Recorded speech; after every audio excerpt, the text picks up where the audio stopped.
Dalit protests rocked North India. From the west to east, protests against subclassification received support from most of the opposition parties. Yes, I am talking about protests which from Rajasthan to Uttar Pradesh to Jharkhand rocked the entire country. It was unexpected that the Dalit protests, which are confined to some areas, became so much of a pan-India protest. It led to lathi-charge in Patna, where many protesters were injured. Let me play out those pictures full screen to you. It was mayhem on the streets of Patna.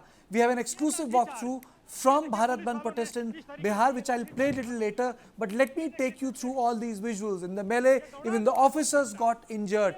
And then the Bandh was observed in Bihar, Madhya Pradesh, Odisha, Jharkhand, Uttar Pradesh. And protesters also stopped the Darbhanga Delhi-Bihar Sampark Express.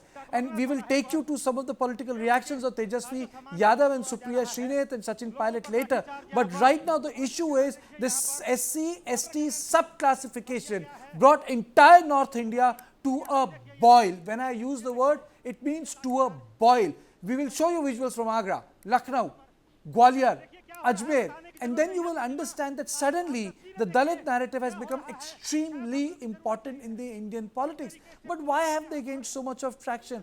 Bharatiya Janata Party, which had substantial number of MPs from SC, ST seats in 2014 and 2019, did not get that much of traction. And these Dalit protests have started to become a bane for them. Let me first introduce Brijesh Pandey. Brijesh, why is this protest becoming a bane for Bharatiya Janata Party? Well, I think, this particular judgment which has been given by 7 judges Constitution Bench of Supreme Court has turned into a political slugfest. And very interesting point is that Kartikeya today, LJP, among many other political parties like Samajwadi Party and others, and RJD and all, today supported this Bandh call given by the Dalit organizations.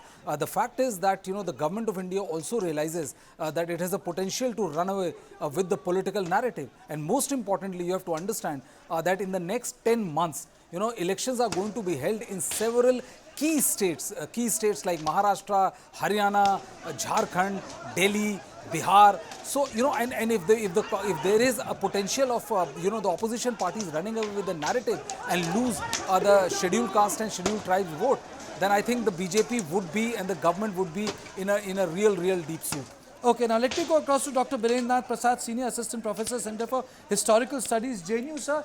These are unexpected visuals, Dalit protests that way in terms of its morphology have been pretty organized, but this time the anger was on street. So I would like to ask from you, the creamy layer concept looks good on paper, but why isn't it being accepted by the larger Dalit leaders or the political parties who represent the Dalit community, sir?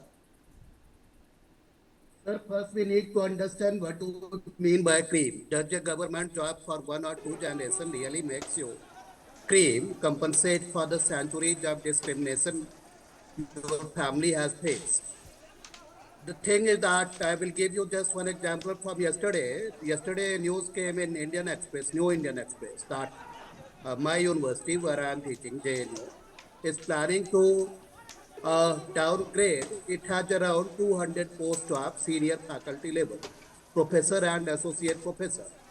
And people are saying that they are not finding good qualified candidate at the level of professor or associate professor. So let's demote that post to assistant professor so that we can get some good candidates. At least we get some candidates. So this is the situation. That after 70, 80 years of reservation, people are not finding even good quality candidates for fulfilling the post in university. So this creamy layer concept, particularly among the Dalits, I don't think that it's a workable concept. We have at least decades to go before really a cream develops.